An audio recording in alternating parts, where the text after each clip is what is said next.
এই মুহূর্তে বাংলাদেশের প্রিমিয়ার পেস বোলারের নাম বললে সবার আগে আসবে তাসকিন আহমেদের নাম। রেড কিংবা হোয়াইট বল যে কোনো সংস্করণে তাসকিনই পেস ইউনিটের নেতা। দলের একমাত্র এ প্লাস ক্যাটাগরির বোলারের দিকে সবার আশাটাও বেশি। আসন্ন এশিয়া কাপে আলাদা কিছু করবেন সেই প্রত্যাশাও রয়েছে। তবে তিনি কি পারবেন এলিট শ্রেণীর মানটা ধরে রাখতে, নাকি মোস্তাফিজের সাথে রেসে পিছিয়ে পড়বেন? প্রশ্নটা এই কারণেই করা যে টি-20তে তাসকিন ফিজি বাংলাদেশের সামনের সারির বোলার। তাই আসন্ন এশিয়া কাপে তাদের প্রতি দর্শকদের প্রত্যাশার পারদ কতটুকু উঁচুতে ওঠা উচিত তার একটা দিক নির্দেশনা দেয়া যাক। সেই সঙ্গে কাটার মাস্টার আর স্পিড স্টারের পারফরমেন্সের গ্রাফটা কেমন সেদিকেও নজর দেয়া যাক।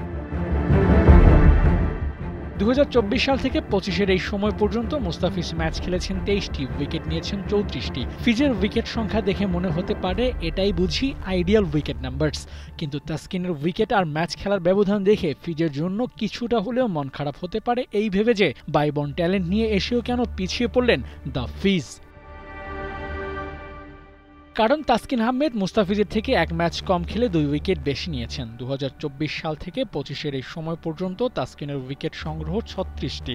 ম্যাচ কম খেলে উইকেট বেশি নিয়ে এ প্লাস ক্যাটাগরির মানটা ধরে রেখেছেন তাসকিন। অবশ্য এখান থেকে একটা প্রশ্ন দাঁড় করানো যায়, তাসকিন আহমেদের পারফরমেন্সের উন্নতি হয়েছে নাকি মুস্তাফিজুর রহমান তার ঝলমলের সময়টা হারিয়েছেন?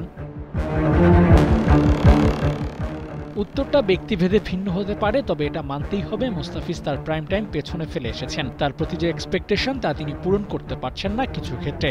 তবে খেলা যেহেতু টি-20 ফরম্যাটে, সেহেতু কাটার মাস্টারের প্রতি আস্থা রাখা যায় তাসকিনের থেকেও বেশি। কিন্তু গোল বলের খেলায় তাসকিনেরও সুযোগ আছে হিরো হয়ে যাওয়ার।